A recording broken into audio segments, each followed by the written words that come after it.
It was the largest amphibious operation in U.S. military history and the beginning of the long road to end World War II. June 6th will mark the 70th anniversary of D-Day, which started the Allies' march to Berlin and ultimately led to the downfall of Adolf Hitler and the Nazi regime. The French Cultural Center in CHICOPEE recently commemorated this epic event where men from the greatest generation who made the ultimate sacrifice on the 5 beaches of Normandy, France, were celebrated. One of the speakers was a Navy veteran from CHICOPEE who was a witness to history that day. Steve Kiltonic has his story. D-Day, June 6, 1944. Allied troops stormed the beaches of Normandy, France, and began the liberation of Western Europe. Then, 19-year-old Navy coxswain Wilfred Duluth of Chicopee was part of the first wave of the invasion. In the English Channel, we had 90 ships on this initial invasion. You couldn't see the sky, there were so many planes up above. Duluth was navigating a Higgins boat filled with 36 Canadian troops onto Juno Beach, one of the 5 landing zones. When you hit the beach, you get up as far as you can. 9 times out of 10, you don't make it. The soldiers that get off go anywhere from their ankles to their knees in water.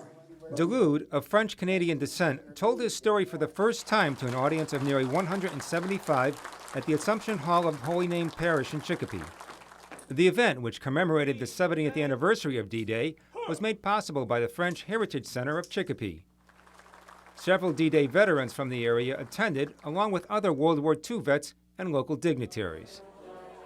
On display were various educational, historical, and visual displays from D-Day, including Duluth's medals, photos, and uniform. Couples also danced to the 1940s era music, which helped immerse the crowd in a World War II experience. Marie Prue-Mater is the director of the center. The World War II veterans that are still around, including my father, who's 94 years old, are the last ones from World War II, and the youngest is about 89 years old. So we feel it of major importance to commemorate this on the 70th D-Day anniversary, to commemorate and honor all of those who served in World War II. Also speaking was Chicopee Mayor Richard Koss, who read a proclamation from the city recognizing the D-Day event. And James Woolsey, the former director of visitor services at the Normandy American Cemetery, where nearly 10,000 Americans are buried. Duluth grew up in the Aldenville section of Chicopee and was a parishioner of St. Rosa de Lima much of his life. At his home in Chicopee, the 89-year-old retired Chicopee highway superintendent recalled that morning on Juno Beach.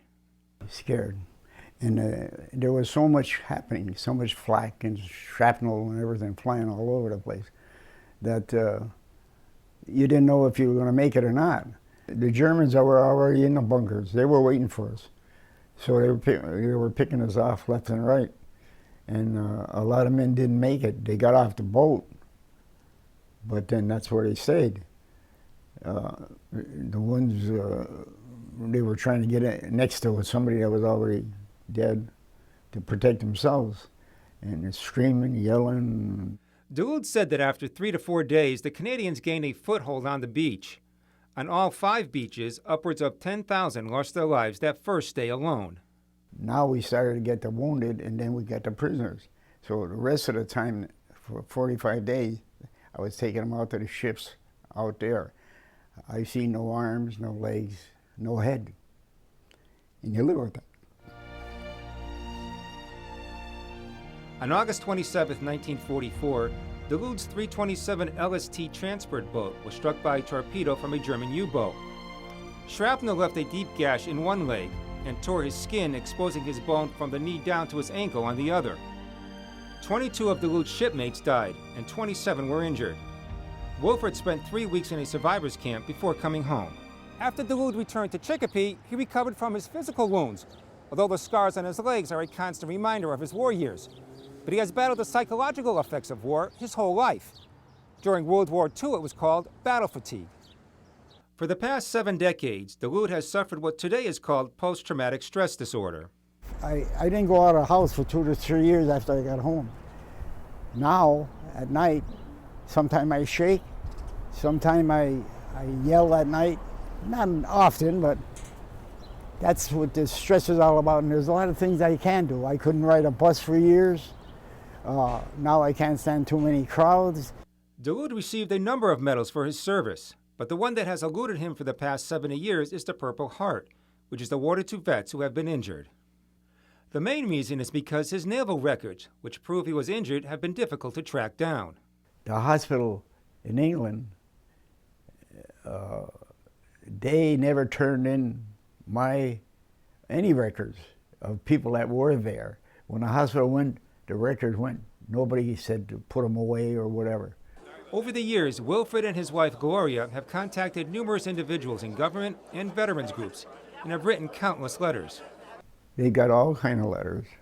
The congressmen and the VFW, disabled vets, American Legion, they all got a package with all my records in it, of my notations, and explaining everything that happened to me. You can't do it. I get no results. To receive the Purple Heart, Daoud needs 2 witnesses to vouch for his injury. His former commanding officer on the LSD-327 is one, but most anyone who could help is dead. Despite the bureaucratic red tape nightmare, Wilfred has not forgotten his 22 shipmates who died. This past year, he constructed a monument in his front yard to honor those buddies who never made it back. As for the Purple Heart, Daoud, who turns 90 soon, feels he's running out of time. The government holds me.